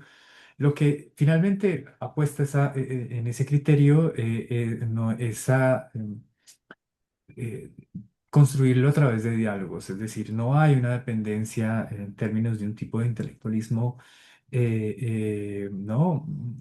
Colonial, sino lo que se pretende es encontrar justamente esos puentes a través de lecturas que ya hemos hecho, ¿no? Individual y colectivamente, pero también de las que conocemos y tenemos cerca. Así como decía un poco el origen del texto en este caso, decía, pues bueno, podría hablar de muchos asuntos, ¿no? Asociadas, empezando por el hecho de utilizar el término tecnología en singular, como le encanta, digamos, a las versiones Silicon Valley, ¿no? Es decir, como si solo hubiese una. En realidad hay muchas tecnologías que se dispersan desde hace décadas en diferentes lugares del mundo con diferentes intereses, ¿no? Ujú. Tanto que llegan a los espacios universitarios y es un poco esa idea de tecnopolíticas, ¿no? Porque terminamos enseñándolas y enseñamos no solo unas formas que decía Alfredo, o sea, unas formas de aprender, sino desde luego utilizamos unas formas de enseñar determinadas, pero no solamente pasa en los campos que seguramente nos congregan acá, pasan fundamentalmente en otros ámbitos, en donde a veces este tipo de discusiones, o muchas de las veces, ni siquiera aparecen. Entonces, claro, esta relación con las localidades implica que uno se interrogue y bueno, y todas esas discusiones que se vienen dando a propósito de cómo pensar desde el sujeto hasta el humanismo, de cómo pensar las relaciones con las tecnologías y otras especies, eh, cómo terminan afectando, digamos, nuestras concepciones, pero también cómo hay una cantidad de personas que ya han dicho cosas antes, ¿no? Yo continuamente, pues en el texto está la referencia de Kush y otros autores, pero constantemente indico a propósito de esto de las plantas como la literatura, pero no solamente como un campo de referencia poética, sino de denuncia, por ejemplo, que como ha resultado en América Latina y en otros lugares del mundo, pues es fundamental, porque desde hace por lo menos un siglo, para referirme, por ejemplo, al caso de la vorágine, José Estacio Rivera, hay estas reflexiones casi en lo que hoy llamaríamos multiespecie, ¿no? Sin que exista ese término en ese entonces ni nada de eso. Pero esa preocupación por las plantas, por los animales no humanos, por los minerales, por la explotación, ¿no? De las personas en ese momento en las caucherías, pero hoy perfectamente en la Amazonía y en la Orinoquía estarían otras formas de extractivismo, ¿no? legales e ilegales. Entonces, pues claro que nos interpelan todos esos antecedentes.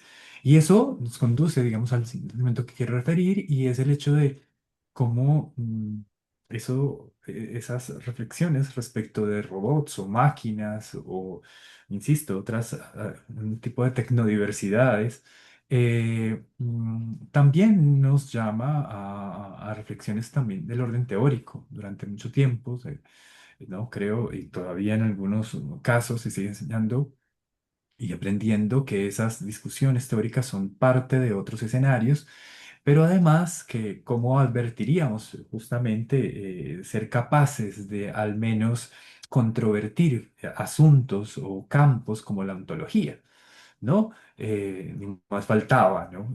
Ya la, la, los autores ya parecen haberlo hecho todo, pero cuando las comunidades merindias o los campesinos o los habitantes de suburbios urbanos configuran las maneras de existir a propósito de otras formas mucho menos abstractas y metafísicas como las del como las del ser, y se expresan en otras formas del estar, pues seguramente tienen para con nosotras y nosotros implicaciones de esas reflexiones que, no, insisto, no es que no existan, pero no siempre hacemos porque parece que no creemos que eso a veces pudiera hacerse.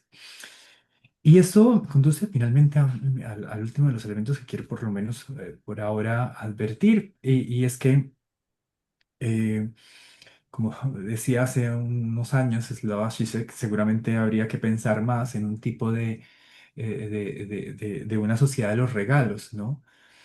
¿Por qué lo digo? Porque pues uno de los corpus centrales de esa tecnociencia, la mejor manera estadounidense, es convertirlo todo en un artificio de consumo y de propiedad privada, incluyendo el conocimiento.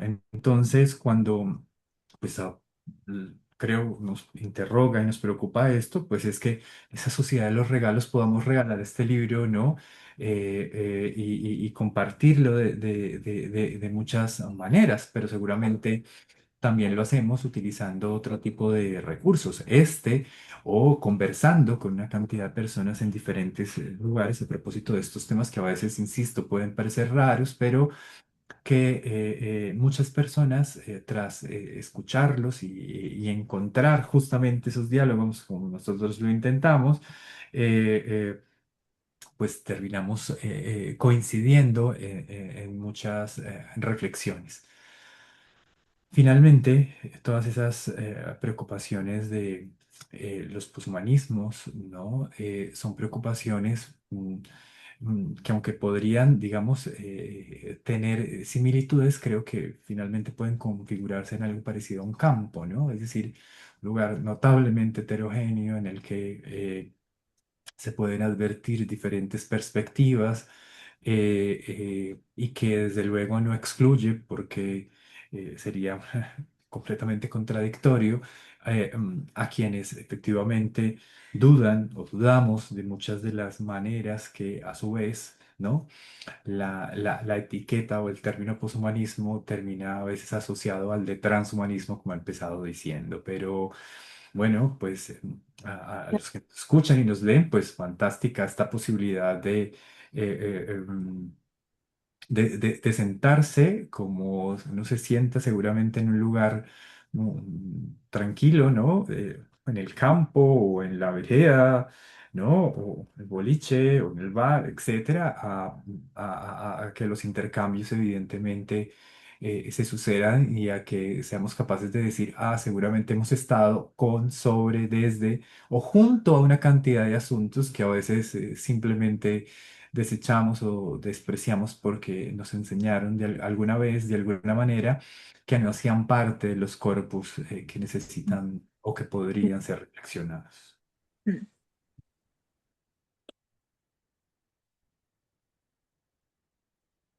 Muchas gracias, Félix. Está por ahí Jonathan, ¿no?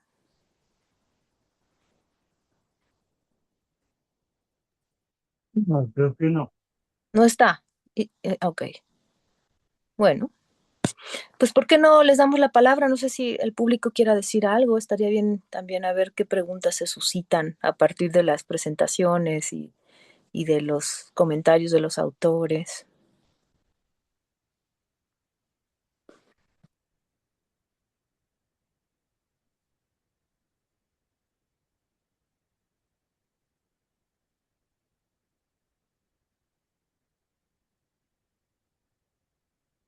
Oye, yo podría agregar algo mientras van preparando las preguntas.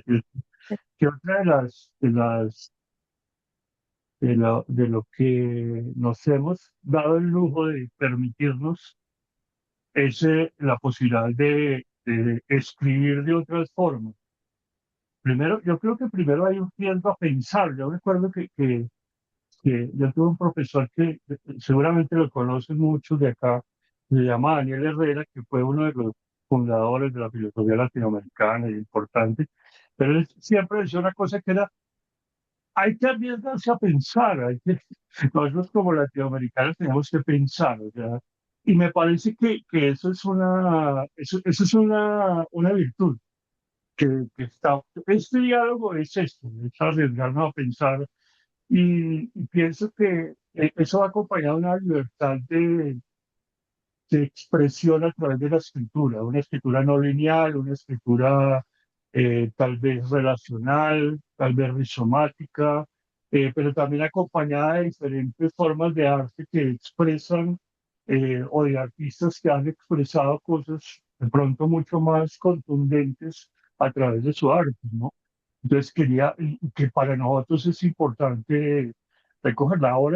Precisamente ahora estamos experimentando como comentadores de arte a ver cómo nos va. ¿Sí?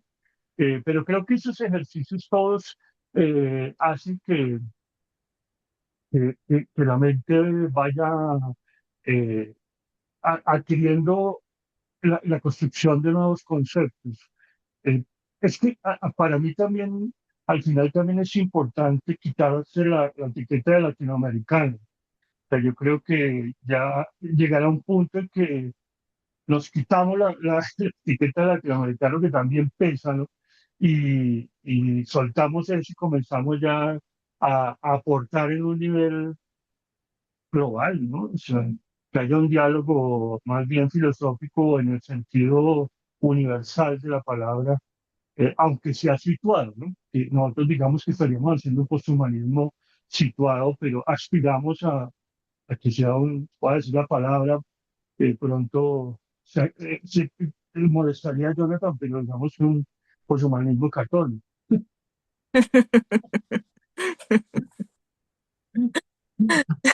Gracias.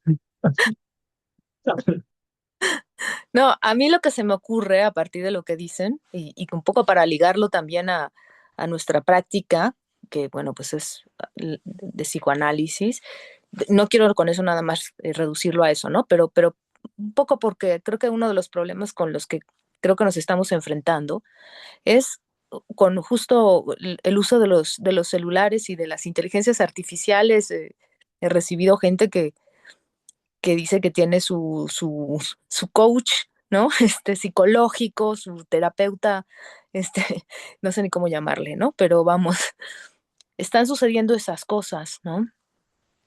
Y creo que, bueno, la mayoría estoy casi segura que dirán que, bueno, pues que eso no es ningún análisis y que no hay ni siquiera que considerarlo, y estoy de acuerdo, pero, pero el fenómeno está sucediendo, ¿no? Digamos, o sea, está aconteciendo eso, me parece que hay que quizás desde una perspectiva más poshumanista, como pensar en esa situación, ¿no? Como, digamos, como problematizar esa cuestión y ver a dónde nos lleva eso, ¿no? No sé qué piensan, a lo mejor eso es un punto a discutir. ¿Puedo agregar algo? Sí. Sí, gracias. Es que ahorita que estaban tocando el tema de de la escritura y como de esta extrapolación que parece que los textos todo el tiempo están invitándonos a producir, ¿no? Que también creo que es un punto de encuentro muy interesante con el psicoanálisis en la medida que plantea como ese espacio de invención y de escritura. A mí me hace pensar mucho en el texto tan bonito de Prometheus as Performer, Prometeo como performer, que es de Hassan, si no mal recuerdo, donde, bueno, es un texto muy lindo que él va diciendo que hay distintos tipos de textos, ¿no? O sea, como el metatexto y está por ahí el heterotexto y entonces a mí me parece que este libro que tenemos de las exploraciones poshumanas con este equipo tan querido rompe con el heterotexto, ¿no? O sea, realmente sí busca de una manera como muy comprometida atinar a que la escritura sea compartida, sea colectiva y bueno, también a mí, o sea, sin conocer el texto del Prometheus, antes de conocerlo, quiero decir, tenía como esta alegoría del robo, ¿no? O sea, del robo del conocimiento, del hurto, de lo que es, vamos a reagenciar para poder nosotros producir algo, ¿no? Pues entonces creo que eso es algo que me quedó mucho de haberles leído.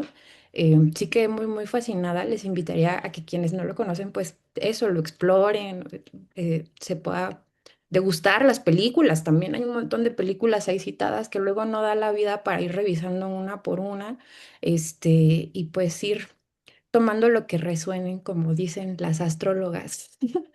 Este, y como dijo también mi compañera Vicky, ¿no? O sea que dice, bueno, hay que ir ahí resonando y seguir tejiendo. Muchas Una, gracias, Lucía. yo creo que terminé. Una de los nacimientos del poshumanismo fue precisamente el texto de Hassan, que es, te lo tengo que contar porque eso fue un descubrimiento que hicimos muy importante entre nosotros y que ella tampoco lo sabía. Entonces, esa es una parte latinoamericana. Es, que ese texto no hace una discusión de lo que significaba el performance como expresión artística en el contexto europeo y norteamericano. Eh, se cuestionaba si el performance era arte o no. O sea, a mí personalmente me llamó mucho la atención porque hoy en día el performance es la forma de hacer arte casi, ¿no? Y en ese momento se cuestionaba si era teatro, si era rito, un poco muy asociado con el teatro de la crueldad, ¿no? Se pensaba que era una forma de teatro de la crueldad, de Antonin Artaud, pero ahí nace el posthumanismo, porque Hassan lo que hace es decir, viene otra época. O sea, se estaba discutiendo un poco la posmodernidad y con Lyotard. Lo que me maravilló también es que en ese congreso estaban los grandes artistas del momento. Estaba John Cage con su movimiento Fluxus y todo el cambio del sonido, ¿no? Entonces, a mí me parece que es maravilloso pensar que uno de los orígenes de este cuestionamiento filosófico es el mismo arte. O sea, porque el arte comienza a tener unos principios de conocimiento muy importantes. Ya no se ve como, sale de esa cuestión del mercado o de la decoración o del arte élite cultural donde reflexionamos sobre las obras de Duchamp, a entrar a participar dentro del cuestionamiento filosófico. Y me parece que en ese sentido la palabra poshumanismo toma mucha relevancia. Y creo que Hassan juega con la escritura en ese momento, él hace una conferencia performática, sobre todo que rescató un movimiento literario de la Inglaterra de la Edad Media, que a mí me pareció también eso, de verdad, Hassan era un tipo que estaba en el cuento en ese momento y era un tipo muy importante en ese momento de reflexión.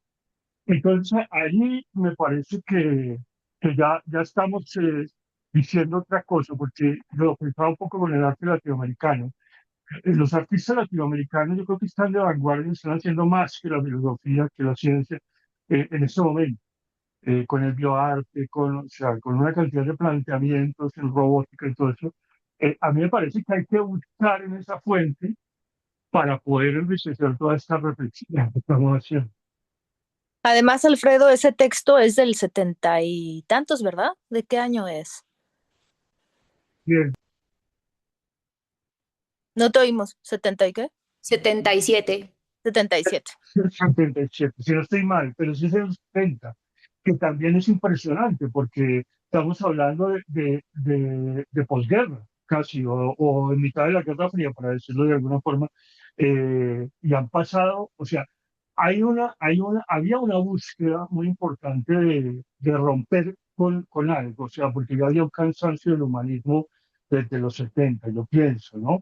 Que ahorita que nombraba un poco con el texto de Sebastián, el aceleracionismo yo creo que Fischer y todo, a mí me asusta un poco Fischer porque Fischer es cuando hablo de Fischer es del aceleracionismo, que es una corriente que ellos manejaron un poco, yo creo que en frente al fracaso de la caída de Rusia. Mm, Eh, mm, y pienso que lo que me llama la atención es que ellos acudieron a la cibernética como fuente de trabajo, porque ahí también el nacimiento del posthumanismo va con la cibernética, ¿no? Eh, ujú, casi que nace ahí, ¿no? ujú, Eh, pero me parece que el posthumanismo resuelve un poco esa melancolía de Fischer. O sea, como que el posthumanismo, porque Fischer a mí personalmente me parece, no sé si aquí alguien diga que no, pero él en su aceleracionismo llega a su propio, si ya no podemos más, o sea, ya, esto ya él está en un contexto inglés, ¿no? Margaret Thatcher y tal. Eh, y lo decía un poco, lo digo un poco también en el sentido apocalíptico, porque me parece que Eh, yo ahora pienso un poco trabajar ahora que Victoria estaba mencionando la ciencia ficción norteamericana, siempre me pregunté por la ciencia ficción rusa. mm, ¿Qué pasaba en ese momento en Rusia?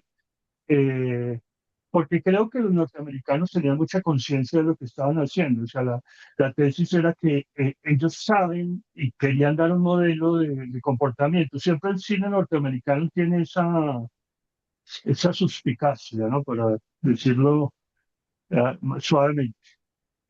Y entonces me puse a mirar el cine ruso y hay un ucraniano que se llama Lupochansky, que tiene una tetralogía del Apocalipsis. mm, Pero la visión es absolutamente diferente. Es el apocalipsis ruso, es el apocalipsis se acabó el sistema ruso, ¿no? O sea, podríamos hablar al estilo de Fischer del realismo socialista, ¿no? Del realismo, bueno, eso sonó muy más bien como marxista, pero lo digo en el sentido del realismo capitalista, ¿no? ujú, De, hasta aquí llegamos. Pero es muy interesante también ver cómo el apocalipsis es un género literario, ¿no? Que se usa con un sentido muy propio. Yo creo que los norteamericanos lo usaron diciendo, se acabó la Guerra Fría, ahora vamos a dominar nosotros. No lo dicen en un sentido transhumanista. Eh, y en la apocalíptica rusa hay una sensación de ahogo, siempre hay una sensación de ahogo, de claustrofobia. Las películas son muy eh, como que se acabó el mundo, pero quedamos encerrados, ¿no? Una cosa así.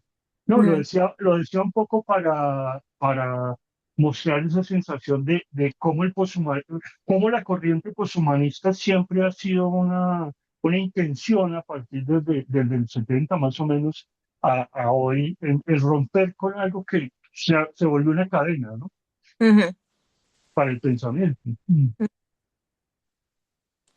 Ah, ah, Félix, sí. Te doy la palabra, Sebastián.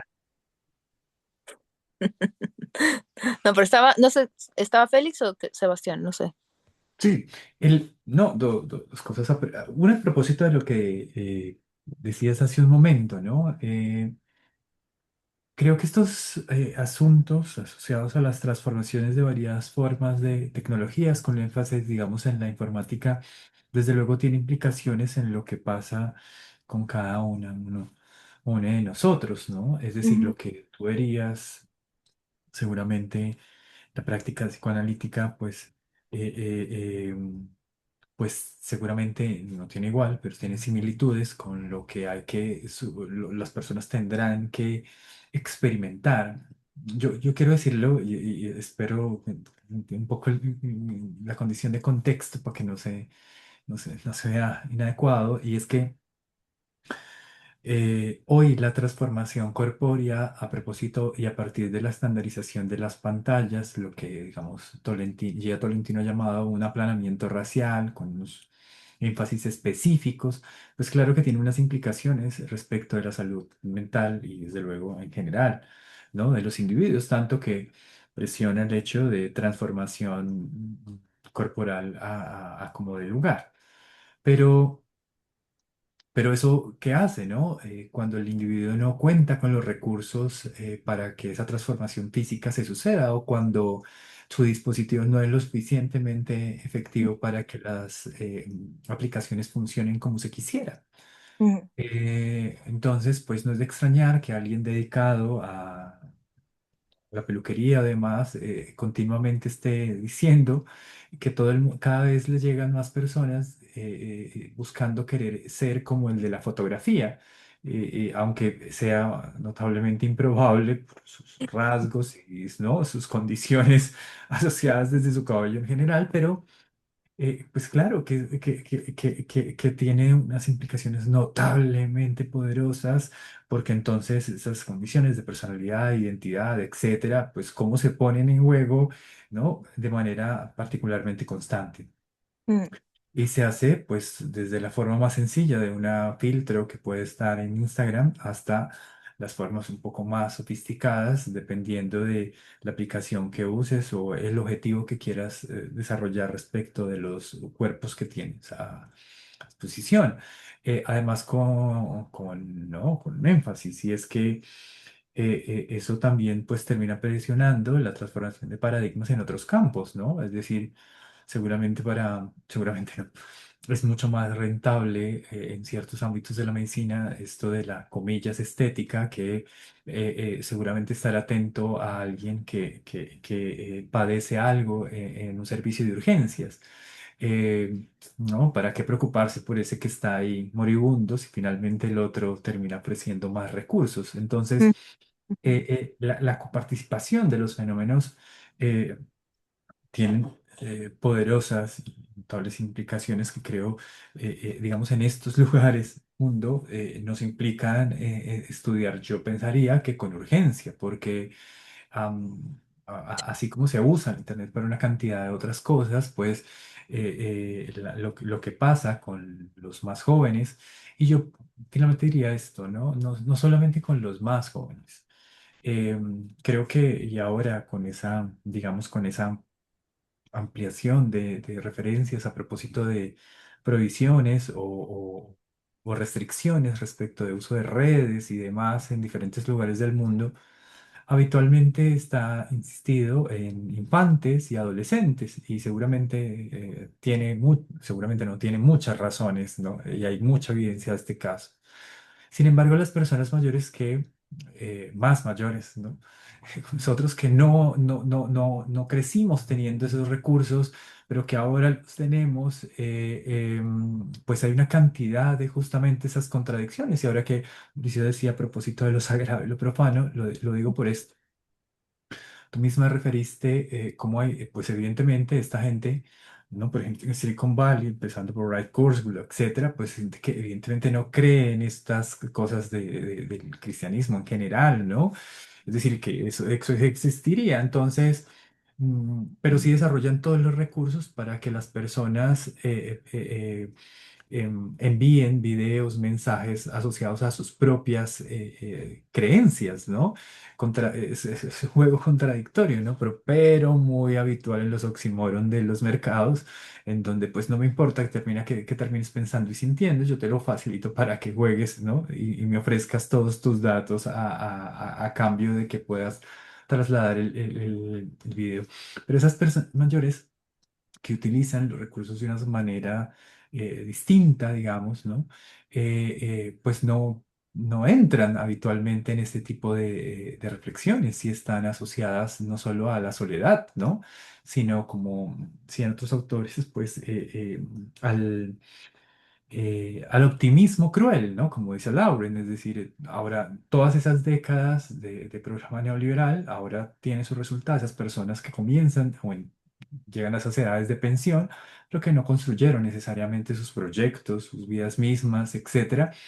Ahora, ¿qué hacen, no? Enviar largos mensajes como podcast en WhatsApp o compartir ampliamente en grupos algún asunto de una creencia determinada, etcétera, pues más que un juicio respecto de ella, seguramente habría que echarle el ojo, ¿no? Atender mucho más porque todas sus angustias, ¿no?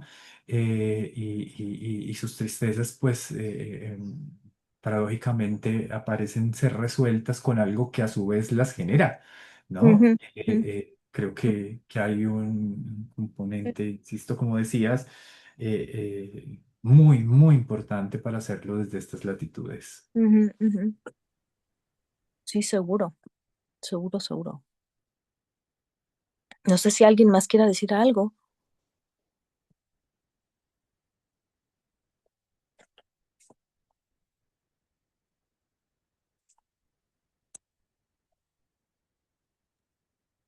Tal vez yo sumarme también con otro punto que pues se ha también traído desde diferentes perspectivas y voces, que es tal cual la cuestión de la innovación. Y en esto pues también me parece que el libro tiene esa gran virtud.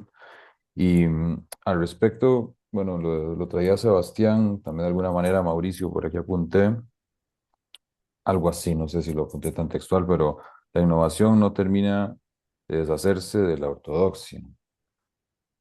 Pues muy fuerte, ¿no? Y eso creo que no tiene que ver solo en un sentido, digamos, global o tecnológico y demás. Es algo que también desde la práctica analítica nos confronta muchísimo, ¿no? Esta cuestión de la repetición, de eso que no se deja de hacer o de traer o de actuar, que está pues bastante presente.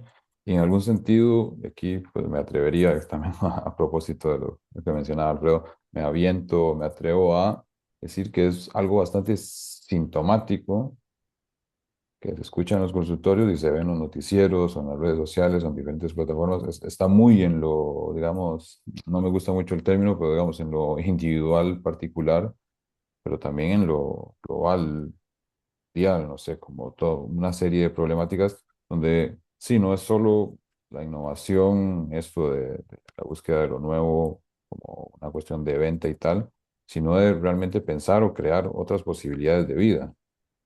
Ahora, Ujú, parafraseo un poco esta parte no sé, es más fácil acabar el mundo que cree que el fin del capitalismo.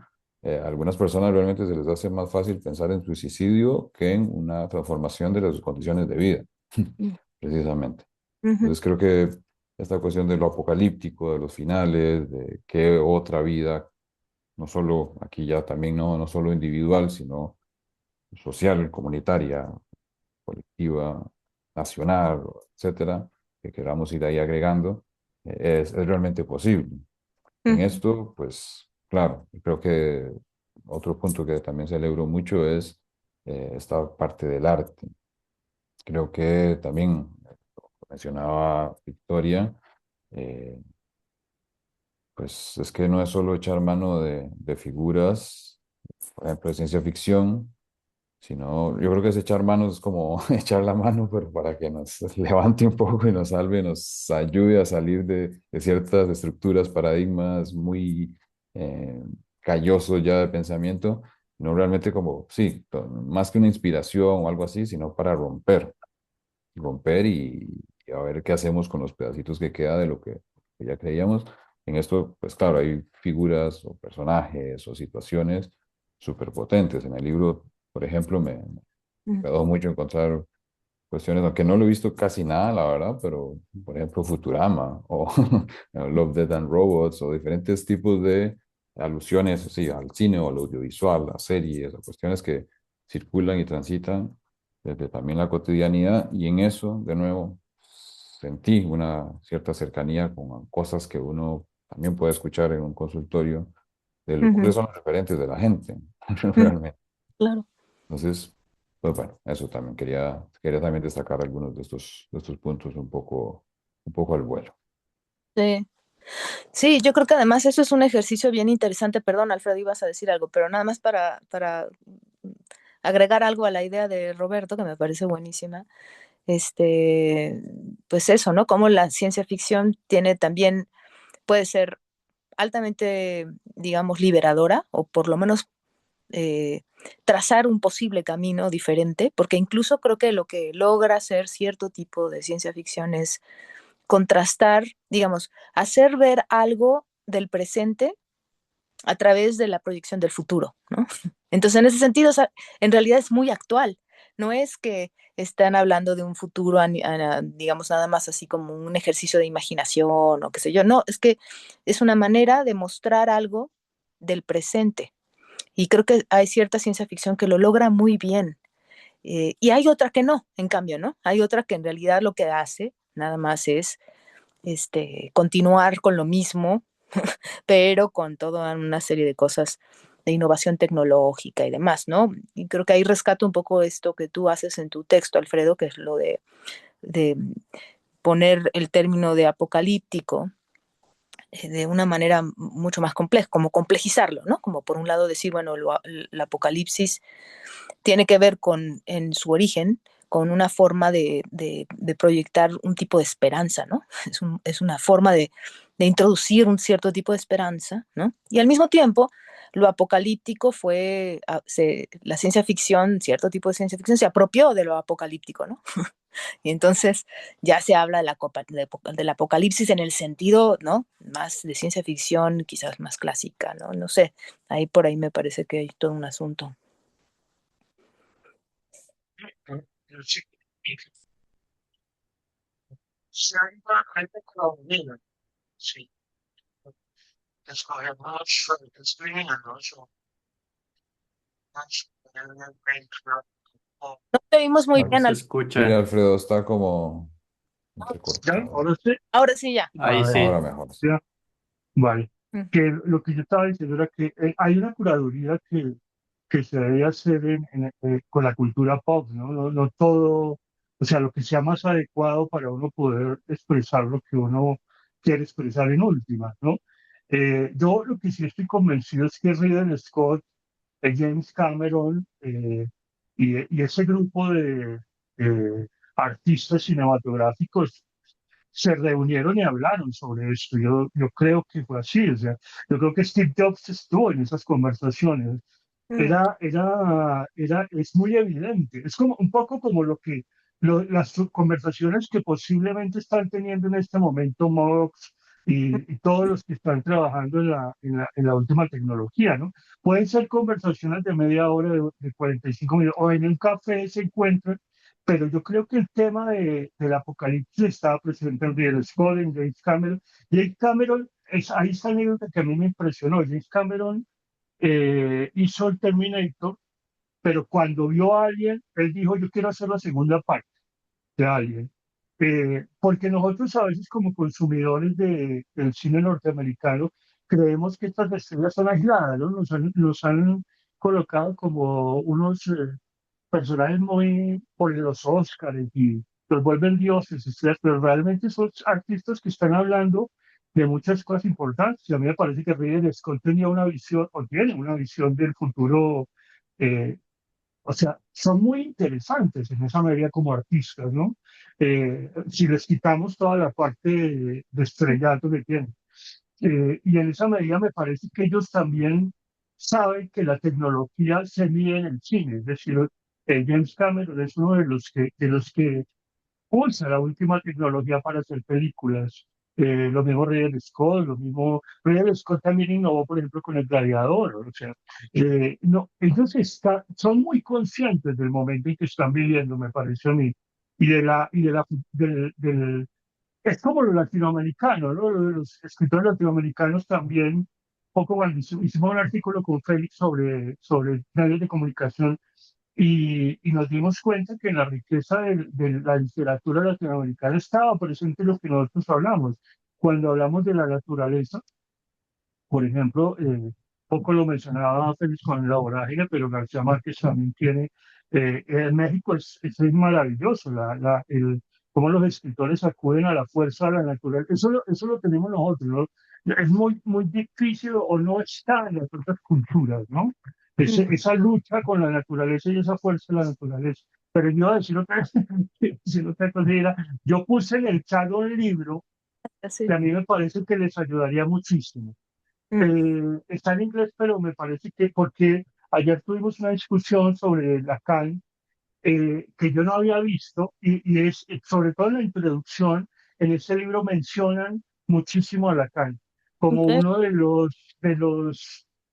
los que comenzó a trabajar de forma poshumana con el yo, Mm, a desquebrajar ese sentido ellos lo explican, ¿no? mm, Cómo los aportes de Lacan se volvieron muy importantes y cómo desde ahí, pues el libro trabaja también una aproximación a las nuevas ontologías, ¿no?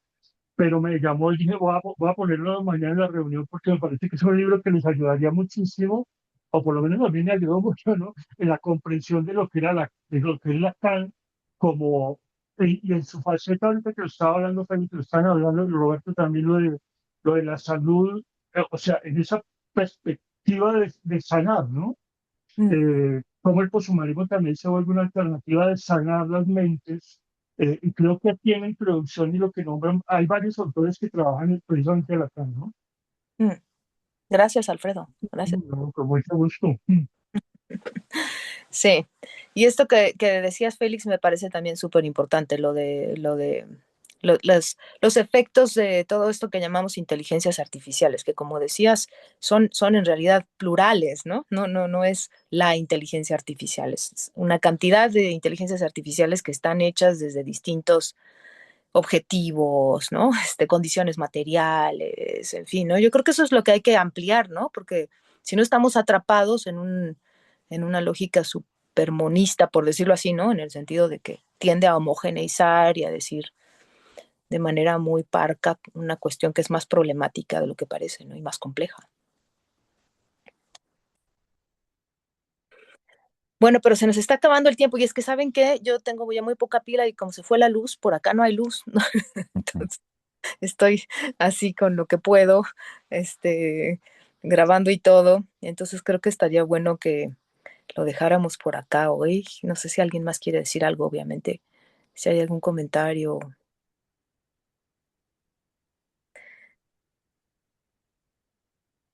Sí, bueno, intervenido mil veces. Es que tengo muchas ganas de hablar. Eh, no, quiero dejar esta impresión porque he estado en congresos de filosofía de la tecnología y escucho a los investigadores y a como los que están en formación, ¿no? De investigadores. Otra vez te perdimos, Alfredo. No se oye.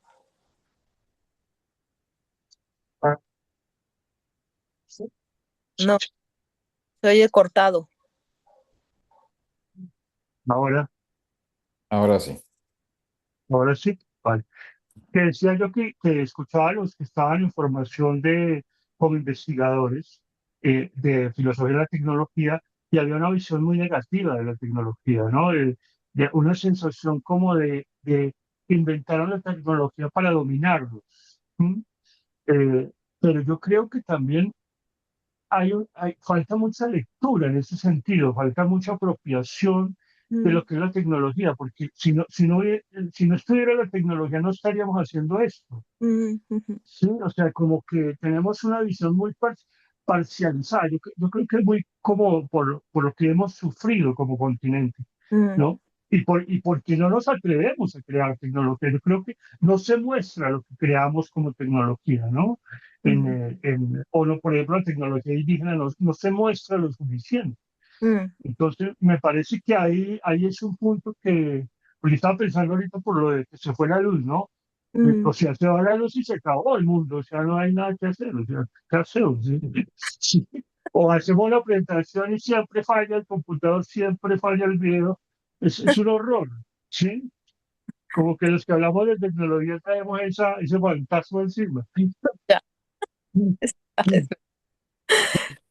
Bueno, pero vamos a tener que dejarlo por acá porque sí ya es la hora y bueno, muchísimas gracias a todos, a los presentadores y por supuesto a Alfredo, Félix. Si no están, bueno, Sebastián se tuvo que ir ya.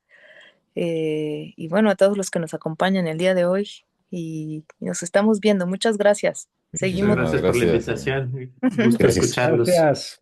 Un Bye. abrazo. Hasta luego, buen día. Chao, chao. Gracias, muy Chao. amable. Gracias, hasta luego. Chao.